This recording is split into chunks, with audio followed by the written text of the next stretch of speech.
When most people hear the term accessible tourism, they immediately think of disabled people and things such as audio devices for the blinds and ramps for those in wheelchairs.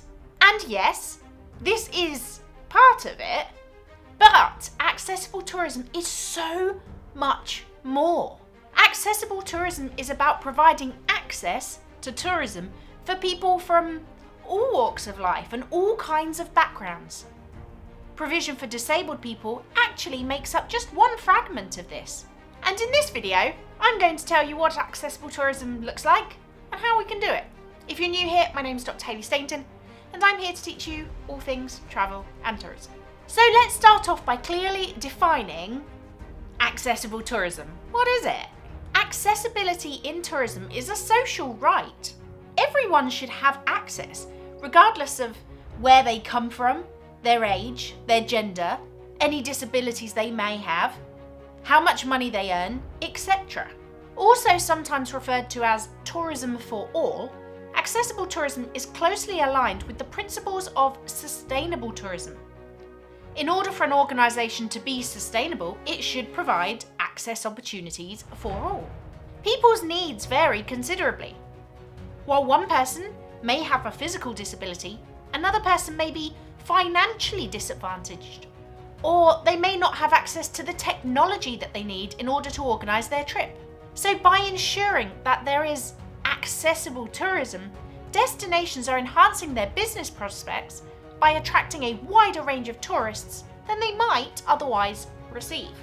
Accessible tourism, therefore, involves a collaborative process among all stakeholders in tourism, including governments, international agencies, tour operators, and the tourists themselves.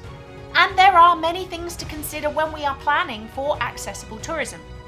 Things such as accessing information, travel arrangements, local transportation, accommodation, shopping, and hospitality. So now we know what accessible tourism is, why is it so important to the tourism industry? Well, accessible tourism is not just about people with disabilities, it's about everyone. Accessibility is a central element of any responsible and sustainable development policy, both in the context of tourism and in other areas. It's important because accessibility is a human right and an important business opportunity. By ensuring that tourism is accessible, there is more scope for businesses to develop, for individuals, and from a top-down perspective. But in order to ensure that accessible tourism is developed in a sustainable way, tourism stakeholders must develop policies and practices aimed at achieving inclusivity, avoiding practices that include preferential or segregated treatment. So there are actually lots of different ways that tourism can be inaccessible. Let me tell you a little bit more about it. Let's start with the economic reasons that tourism might not be accessible to people. One reason is because people don't have an awful lot of disposable income. Travel and tourism is considered a luxury, and it's not essential to maintain life. So if money is tight, for example during an economic recession, the tourism industry is generally the first to suffer. Another key contributor to accessible tourism is price. If the price of travel is too high, many people just won't be able to access it. It's as simple as that. And what about the cost of tourism? It's not just about the cost of travelling there. The price of tourism facilities in the destination can also be a key factor. If hotels and tourist attractions are too expensive, then not everybody will be able to access it. Likewise, the cost of living in both the tourism and traveller region and the tourism destination region can have a significant impact on accessible tourism. If it's too high in either area, tourists might not be able to financially access it. And then we have the exchange rate. The exchange rates are really important in international tourism. Tourists who are based in a country with a strong currency are naturally at an economic advantage over tourists who live in countries with weaker currencies. This is because their money goes further when they travel abroad, especially if they travel to a country with a weaker currency than that in their home country. We then have the social factors. These contribute to accessible tourism too. There's available leisure time. Accessible tourism is dependent on whether we have free time or not. Lots of countries around the world give paid leave to employees, and in these countries there is more travel and tourism. So in these countries, naturally, people have more time to travel. Then there's the nature of the employment. Whether you have a lot of time to spend on travel and tourism or not does often depend on what type of employment you have. For example, teachers have lots of holidays. However, some jobs do not offer lots of holidays. And what about health? A person's physical ability to take part in tourism is really important too. This includes physical disabilities, illnesses, and health that is affected by age. There are many things that tourism stakeholders can do to ensure that tourism is accessible, such as providing ramps for people in wheelchairs, braille cards for the blind, and lifts for those who find stairs challenging. And then there are different stages of life. Accessible tourism should enable people to be able to access tourism no matter what stage of life they're in. This means that there should be facilities for young children, such as ramps for buggies or changing tables in toilets, as well as facilities for the elderly. Tourism destinations should try to differentiate their products and services too, so that they have an offer to cater for people of all ages. And then we have education. Education can affect how accessible tourism is for a person too. For example, it's been a long debated topic about whether students should be allowed to take holidays during the school term. Prices invariably rise as soon as the school breaks up, meaning that some families simply cannot take part in travel and tourism because it becomes too expensive. We also need to take into account the social environment. Different people come from different social environments, and this could make tourism more or less accessible. A social environment could be centred around a particular culture or a religion, for example, or it could be related to particular hobbies and interests. And what about access to transport? Some people have more access than others. This is commonly noted when we compare city living to rural living. In towns and cities, there's typically a wider range of transport options than there is in rural areas. We then have psychological factors, which also play a significant role in accessible tourism. Take motivation, for example. If a person's not motivated, they probably won't travel there. It's as simple as that. Think about cultural attitude. A person's cultural attitude can be an important factor. For example, when people want to feel that their culture will be treated with respect. Some people might think they're superior or inferior to others.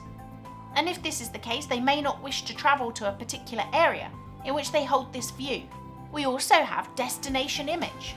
And the image of a destination, or the way it appears to someone, is a really important factor in determining if a person is likely to visit. Many of us want to visit Thailand because of the many images of exotic beaches that we see, for example. But we might not want to visit Saudi Arabia because there's been some pretty negative publicity about human rights. Perceived image, which might not always represent reality, does play a big role in motivation for a tourist to travel somewhere. And then there's familiarity with the destination.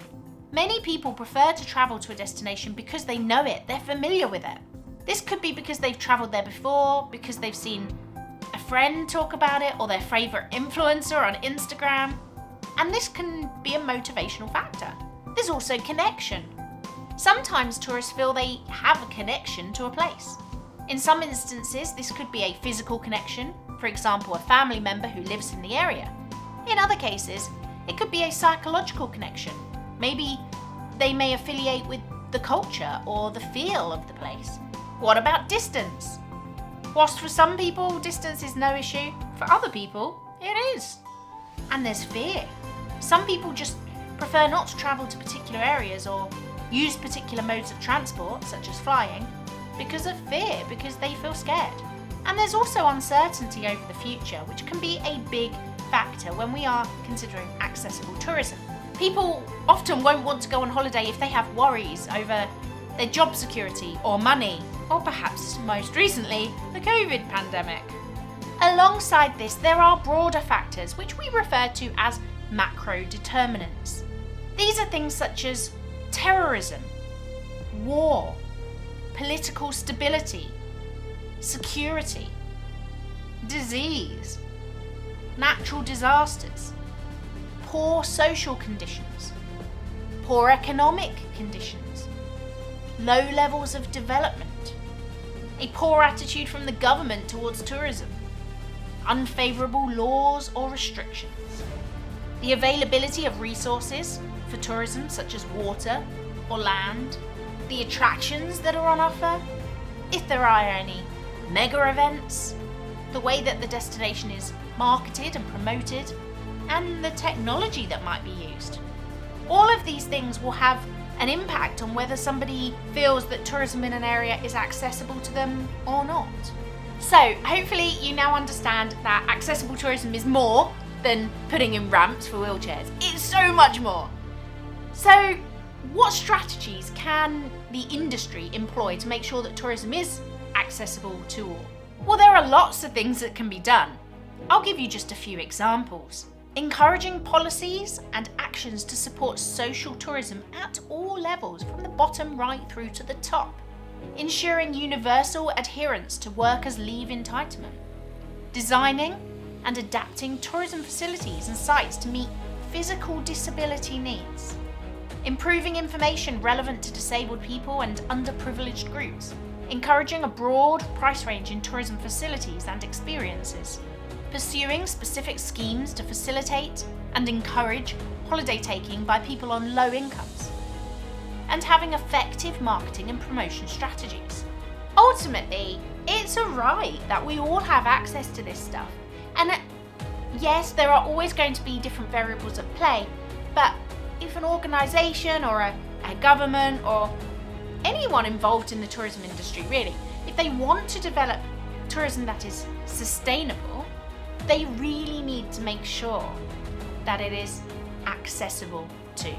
So accessible tourism is a key part of sustainability. And talking of sustainability, this is the most important topic in travel right now. Watch this to find out why.